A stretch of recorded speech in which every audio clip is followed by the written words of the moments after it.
एक लेडी दरोगा अपनी थाने की ड्यूटी पूरी करके जब घर पहुंचती हैं तब उनके दिमाग में आता है कि चलो आज मार्केट चलते हैं। फिर वो अपनी वर्दी को उतार करके टांग देती हैं और दूसरे कपड़ों को पहन करके हाथ में थैला लेकर के मार्केट के लिए निकल पड़ती हैं। और फिर एक सब्जी वाले के पास पहुंचती हैं। वो सब्जी वाला किसी दूसरे से दूसरी तरफ मुंह घुमा करके बात कर रहा था। इधर से मैडम उससे कहती हैं कि भाई साहब ये फूल गोभी किस रेट दी है। तब वो सब्जी वाला उनकी तरफ मुंह करके जब देखता है और उनके चेहरे पर जब नजर पड़ती है उस महिला के, तो वो सब्जी वाला एकदम से चौंक जाता है, हक्का बक्का रह जाता है। और वो मैडम दरोगा जो थी वो सब्जी वाले को देखती हैं तो वो भी एकदम से चौंक जाती हैं, उनकी आंखें खुली रह जाती हैं कि आखिर ये व्यक्ति सब्जी बेचने लगा यहाँ पर, आखिर बात क्या है, आखिर क्या रिलेशन था इन दोनों का जो एक दूसरे को देख करके चौंक गए थे, एक दूसरे को देख करके इतने परेशान हो गए थे, भावुक हो गए थे। आखिर पूरी सच्चाई इस वीडियो के माध्यम से जानने का प्रयास करेंगे कि आखिर उन दोनों का क्या रिलेशन था। एक तरफ तो एक सब्जी बेचने वाला और एक तरफ सरकारी नौकर महिला दरोगा थी। उन दोनों का आखिर क्या रिलेशन हो सकता है, क्या संबंध हो सकता है, ये पूरी सच्चाई आज हम आपको इस वीडियो के माध्यम से बताने का प्रयास करेंगे। नमस्कार, प्रणाम, मैं हूं रितेश कुमार। दरअसल आज की जो सच्ची घटना मैं आपको बताने के लिए जा रहा हूं, ये सच्ची घटना एक छोटे से गांव से बिलोंग करती है। एक छोटे से गांव में एक लड़का जिसका नाम दीपक था। दीपक अपने परिवार में बड़े हंसी खुशी से रहता था, लेकिन उसके परिवार में कोई और नहीं था। वो एक व्यापारी था, अच्छा खासा व्यापार करता था कपड़े का, और कपड़े का व्यापार से जो भी पैसा उसके घर में आता था उससे वो अपने घर की जीविका चलाता था। और बहुत अच्छा खासा उसका रहन सहन हो गया था। और उसके घर में जो छोटे छोटे भाई बहन थे उनका भरण पोषण कर रहा था और पढ़ाई लिखाई भी उनकी करवा रहा था। तभी उसके घर वाले कहते हैं कि दीपक, अब तुम बड़े हो चुके हो, क्यों ना तुम्हारा विवाह कर दिया जाए। उसके घर वाले दीपक को देख करके उसका विवाह कर देते हैं, क्योंकि दीपक ज्यादा पढ़ा लिखा नहीं था, इस वजह से उसकी कोई जॉब नहीं लगी थी और वो अपना व्यापार कर रहा था। व्यापार से ही वो बहुत अच्छा खासा पैसा कमा रहा था। इधर तो दीपक की शादी हो जाती है और पूजा नाम की लड़की जो कुछ दूर पर एक गांव था वहां से उसका रिश्ता हो जाता है। और पूजा काफी पढ़ी लिखी थी, ग्रेजुएट की हुई थी, और उसका विवाह उसके व्यापार को देख करके उसके माँ बाप पूजा के उसके साथ कर देते हैं। जब दोनों का विवाह हो जाता है, पूजा एक दिन अपने घर में बहुत उदास मायूस बैठी हुई थी। इधर से दीपक अपने व्यापार से लौट करके शाम को घर आया तो वो देखता है कि पूजा बड़ी उदास बैठी हुई है। तब वो पूछता है कि पूजा, आखिर बात क्या है, तुम इतनी उदास क्यों बैठी हुई हो। तब पूजा कहती है कि मैं उदास तो इसलिए बैठी हुई हूँ कि मैं पढ़ी लिखी लड़की हूँ और ग्रेजुएट की हुई हूँ, लेकिन मुझे लगता है कि मैं घर में ही चार दीवारी में बंद होकर के रह जाऊंगी। मेरी पढ़ाई किसी काम की नहीं है, इतना पैसा लगाया, इतनी मेहनत से मैंने पढ़ाई की और मेरा सपना था कि मैं पुलिस में मेरी जॉब लगे, मैं पुलिस इंस्पेक्टर बनूं या पुलिस दरोगा बनूं, कुछ भी बनूं, लेकिन मेरी जो नौकरी की इच्छा थी वो पुलिस में काम करने की थी। तब दीपक कहता है तो इसमें उदास होने की क्या बात है, अगर तुम्हें आगे कुछ करना है, बनना है, पढ़ना है तो मेरी तरफ से पूरी इजाजत है आपको, मैं आपका पूरा सपोर्ट करूंगा, पूरा सहयोग करूंगा, आप जो कुछ करना चाहती हैं कर सकती हैं। ये बात सुनकर के पूजा बड़ी खुश हो जाती है और अपने पति दीपक से कहती है, अगर आपकी भी यही इच्छा है तो मेरी भी यही इच्छा है, मैं कुछ पढ़ना चाहती हूँ। फिर पूजा जो है कोचिंग सेंटर में अपना एडमिशन ले लेती है और वहां कोचिंग पढ़ने लगती है और फिर वो पुलिस की तैयारी करने लगती है। इधर तो दीपक रात दिन मेहनत करता है, अपने रोजगार को चलाता है, पैसा लाता है और महंगी से महंगी कोचिंग अपनी पत्नी पूजा को करवाता है जिससे कि वो कामयाब हो जाए। कुछ दिन के बाद में, 6 महीने के बाद में वो एक जगह निकलती है, उसमें वो फार्म को अप्लाई कर देती है। सब इंस्पेक्टर की जब जगह निकलती है तो जब फार्म अप्लाई करती है, लेकिन जब टेस्ट होता है उसका तो टेस्ट में वो फेल हो जाती है और शाम को जब लौट करके घर आती है अपना रिजल्ट देख करके, तब वो बुरी तरह से दीपक को देख करके रोने लगती है। तब दीपक कहता है कि देखो, आखिर बात क्या है, तुम इतनी बुरी तरह से फपक कर क्यों रो रही हो, क्या हुआ। तब वो कहती है कि दीपक, हमारा जो सपना था वो सब अधूरा रह गया, हमारा सपना था पुलिस में जाने का, लेकिन मैं इस टेस्ट में फेल हो चुकी हूँ। दीपक कहता है तो इसमें निराश होने की क्या जरूरत है, अरे एक बार में जरूरी थोड़ा ही है कि एक बार में ही इंसान को सफलता मिल जाए, दूसरी बार प्रयास करके देखो, हो सकता है कि दूसरी बार तुम पास हो जाओ और तुम पैसे की चिंता बिल्कुल मत करो, मैं कमा रहा हूं, अपना रोजगार कर रहा हूं और तुम्हें जितनी आवश्यकता होगी पैसे की मैं पूर्ति करता रहूंगा। अब दोबारा से पूजा फिर पढ़ाई में मन लगा करके पढ़ाई करती है, लेकिन कुछ दिन के बाद में जब वो फिर फार्म डालती है, अप्लाई करती है और वो फिर उस टेस्ट में फेल हो जाती है। फिर पूजा जो थी बिल्कुल टूट जाती है और शाम को दीपक लौट करके आता है तो वो खाना भी नहीं बनाती और ना ही खाती है। तब दीपक कहता है कि आखिर पूजा बात क्या है, क्या फिर कोई ऐसी बात हुई है जिससे तुम उदास हो? फिर वो रोने लगती है और अपने पति की कौली भर लेती है और कहती है कि आप मेरा पूरा सहयोग कर रहे हैं, लेकिन फिर भी मैं इस कामयाबी को हासिल नहीं कर पा रही हूँ। आखिर मेरी इस पढ़ाई का क्या मतलब है? मैं एक टेस्ट पास नहीं कर पा रही हूँ, मैं अपने सपनों को पूरा नहीं कर पा रही हूँ। तब दीपक कहता है कोई बात नहीं, दोबारा से फिर प्रयास करके देखो। इधर दीपक जब अपने काम को जाता है तो उसके दोस्त कहते हैं कि दीपक कि तुम्हारी पत्नी आखिर क्या कर रही है? तब वो कहता है कि मेरी पत्नी पुलिस में फार्म डालती है और फिर वो उसकी कोचिंग पढ़ रही है, कुछ दिन में वो पुलिस में भर्ती हो जाएगी, या तो दरोगा बन जाएगी या फिर इंस्पेक्टर बन जाएगी। उसके दोस्त कहते हैं यार तेरी पत्नी तो बहुत होनहार है, काफी पढ़ी लिखी है, जो पुलिस की तैयारी कर रही है, अगर उसकी नौकरी लग गई तो तेरी तो किस्मत चमक जाएगी, तू तो इस रोजगार को छोड़ देगा, हम लोगों को छोड़ देगा। दीपक कहता है भाई कैसी बातें कर रहे हो, अभी तो उसकी कोचिंग चल रही है, अभी कोई वो लगी थोड़ा ही है, जब लग जाएगी तो हम सभी लोग मिलकर के अपना कारोबार करेंगे, वो अपनी ड्यूटी करेगी, इसमें छोड़ने की कौन सी बात है। धीरे धीरे समय बीतता चला जाता है। जब उसके दोस्तों को पता चलता है कि दीपक की पत्नी 2 बार टेस्ट में फेल हो चुकी है, तब उसके दोस्त कहते हैं दीपक आखिर बात क्या है, तुम्हारी पत्नी पढ़ाई कर भी रही है या फिर कोचिंग के बहाने से बाहर जाती है और मौज मस्ती करती है? ये बात दीपक को बहुत नागवार गुजरती है और उसे बहुत बुरा लगता है। वो शाम को घर आता है, तब अपनी पत्नी से कहता है कि देखो पूजा, मैं तुम्हारी पढ़ाई में पूरा पैसा खर्च कर रहा हूँ और पूरा सहयोग कर रहा हूँ, लेकिन इस बार तुम मेहनत से पढ़ना जिससे तुम पास हो जाओ। पूजा कहती है कि मैं बहुत ज्यादा प्रयास कर रही हूँ, पास हो जाऊंगी तो अच्छी बात है।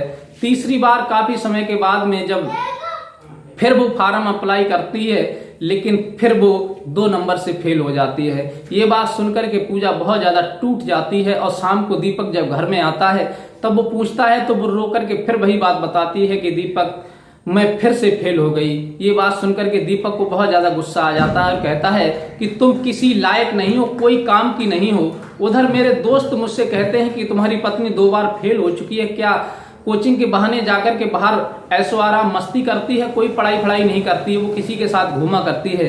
उधर मेरी दोस्त मेरी बदनामी कर रहे हैं और तुम इधर पता नहीं क्या करती हो। 3 बार कम से कम व्यक्ति 1 बार फेल हो जाएगा, 2 बार फेल हो जाएगा, तुम तो हर बार फेल होती जा रही हो। अब मुझे तुम्हें नहीं पढ़ाना है और तुम्हारी कोई मदद नहीं करनी है। तब पूजा कहती है कि तुम इतना आसान समझ रहे हो इस पढ़ाई के लिए, अगर तुम में हिम्मत है, ज्यादा होशियार हो तो तुम इसको पास करके देखो।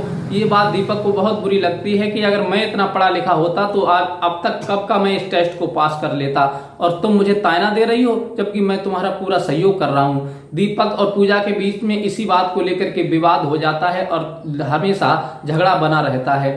जब झगड़ा बना रहता है तो एक दिन दारू पी करके दीपक, क्योंकि उसे उसके दोस्तों ने जो बातें, ऐसी जहरीली बातें, जो शब्द कहे थे वो उसके दिलो दिमाग पर चुभ गए थे, बस उसी बात को लेकर के वो टेंशन में रहने लगता है और दारू पी करके घर आता है और अपनी पत्नी पूजा से झगड़ने लगता है। ये झगड़ा काफी हद तक आगे बढ़ जाता है और फिर पूजा एक दिन परेशान होकर के अपने पति से मायके चली जाती है और धीरे धीरे उन दोनों के बीच में तलाक हो जाता है।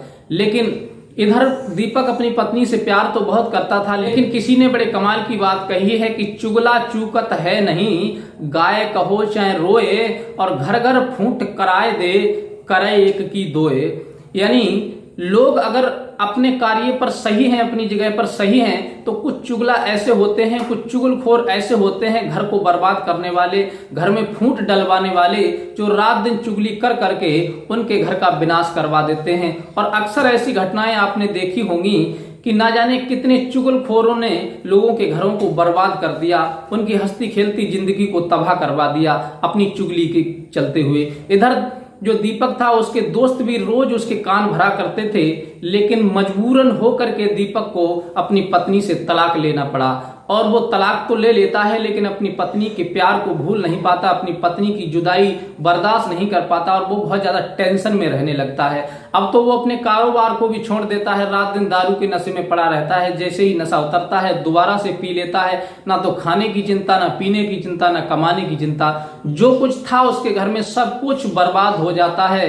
धीरे धीरे यूं ही 2 सालें बीत जाती हैं और पूजा अपने मायके में जाकर के फिर वो उसी टेस्ट की तैयारी करने लगती है। सोचने लगती है कि जिस टेस्ट के खातिर मेरा पति से तलाक हो गया, आखिर वही अगर कामयाब नहीं कर पाई तो फिर मेरी इस पढ़ाई से क्या फायदा, मेरे इस जीवन से क्या फायदा। धिक्कार है ऐसे जीवन के लिए। फिर वो बहुत ज्यादा प्रयास करती है, अपने पिता के यहाँ पढ़ाई करती है। फिर उसकी किस्मत साथ दे देती है और उसकी मेहनत रंग लाती है। फिर वो उस टेस्ट में पास हो जाती है और फिर वो दरोगा के पद पर सिलेक्ट हो जाती है।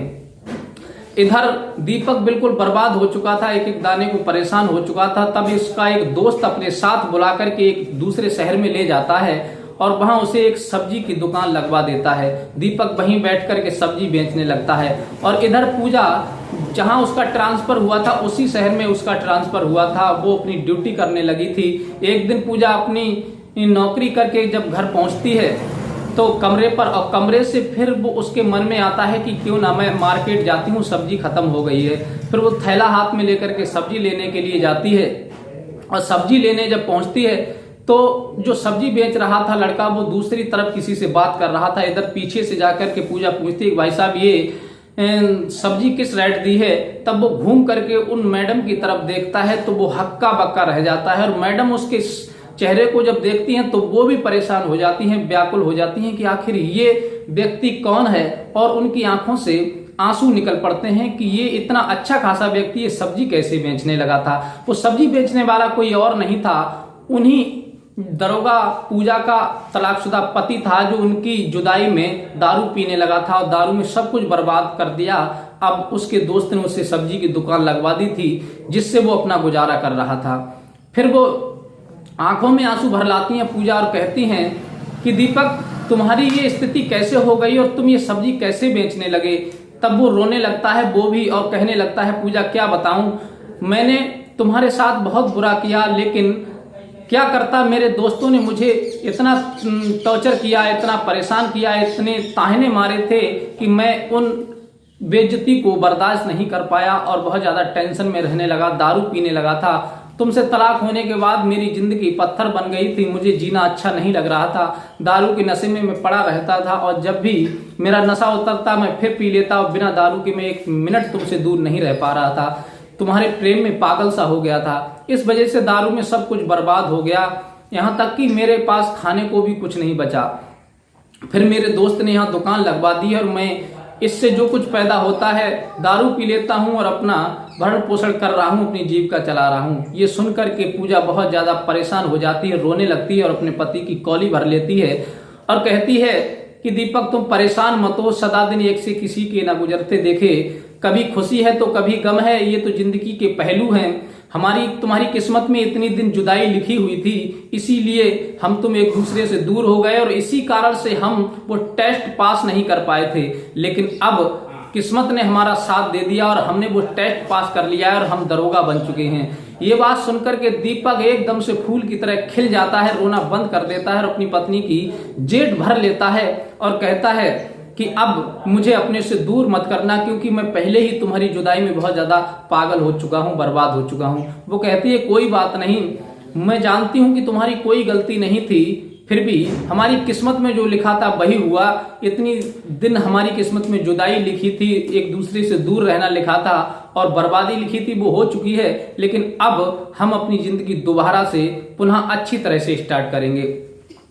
फिर वो अपने पति को लेकर के वो सब्जी की दुकान वहां से हटवा देती है और वहां जो भी सब्जी वाले बैठे हुए थे उन सबको वो सब्जी बांट देती है, गरीबों में बंटवा देती है और अपने पति को लेकर के चली जाती है और मंदिर में एक दूसरे को साक्षी मान करके पुनः रहना शुरू कर देते हैं और अच्छी तरह से अपनी जिंदगी बिताने लगते हैं। तो साथियों, ये कहानी आपको कैसी लगी अपनी राय हमें कमेंट में दे सकते हैं। अगर अपना नाम भी वीडियो में बुलवाना चाहते हैं तो प्लीज अपना नाम और जिला हमें लिख करके कमेंट कर सकते हैं। अगर ये वीडियो आपको अच्छी लगी हो तो हमारे चैनल को प्लीज़ लाइक सब्सक्राइब कर दीजिए, क्योंकि आपका एक लाइक और सब्सक्राइब ही हमारा हौसला बढ़ाता है और हम आपको इसी प्रकार की घर जोड़ी कहानी और शिक्षाप्रद कहानी और समाज में हो रही घटनाओं की जानकारी आपको लेकर के आते रहते हैं। इसलिए अपने भाई को दीजिए इजाजत और मिलते हैं किसी नेक्स्ट घटना के साथ, नेक्स्ट कहानी के साथ। तब तक के लिए नमस्कार।